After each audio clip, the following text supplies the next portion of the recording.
Miri marama no uday. Ebem na chopi mo bishanu mo anabala mo. Miri marama ebem na chopi. Ahutri meti ebem na chopi mo.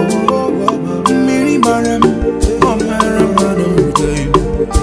Ebem na chopi mo. If I make money, na me and you go spend them. If I make a war, na me and you go shop them.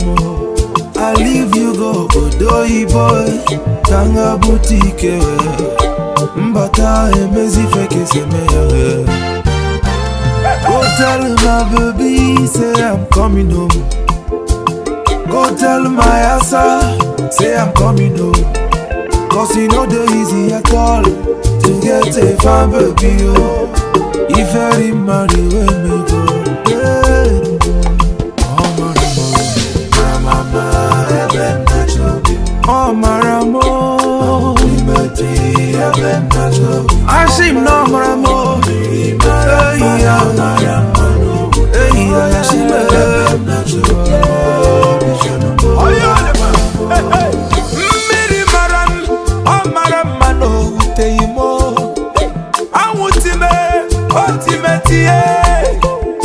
Okuna fugo ife love neme akachuku dia baby boom kemo edere yedenu namuna gige binu edere yedenu namuna gibu wanu la pesi wanemo.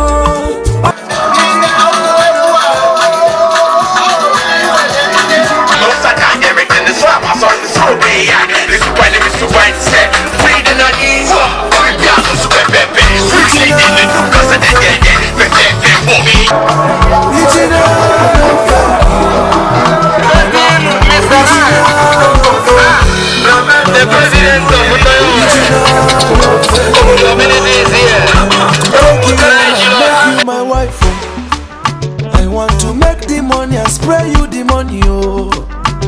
Joy, and then quick one, yeah. Joy, EJ love me way more. And make her help me tell you my lover, oh.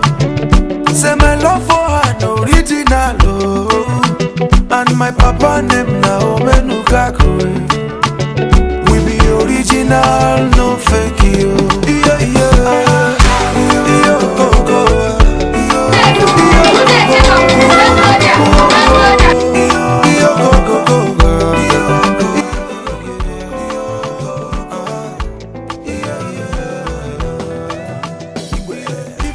Brother who is standing for Mr. Ryan will be stepping out now to fulfill all righteousness. He will be coming out for the traditional blessing, which God Almighty will transport to Indiana, California, to our own in-law.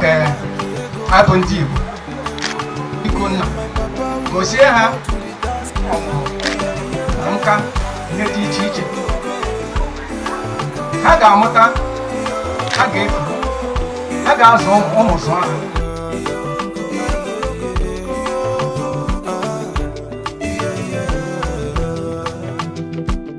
My baby no.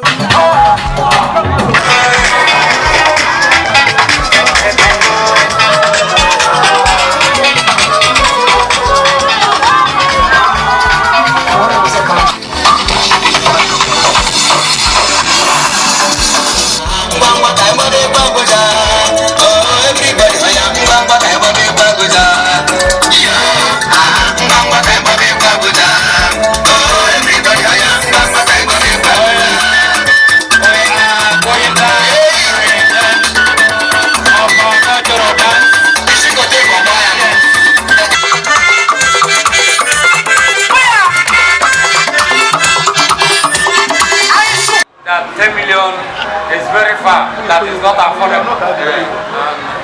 One and you know 5,000 naira. 15,000 come now. I hope it says 15,000 for the bride price. To the elder,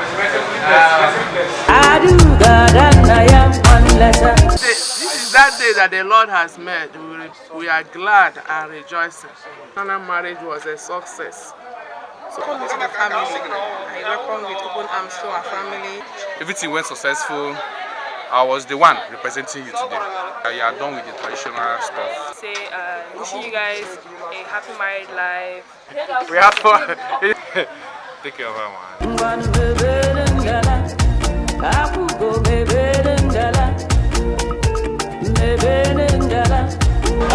Present here is the traditional wedding cake. S and S. So, congratulations. Oh, and I'll be happy to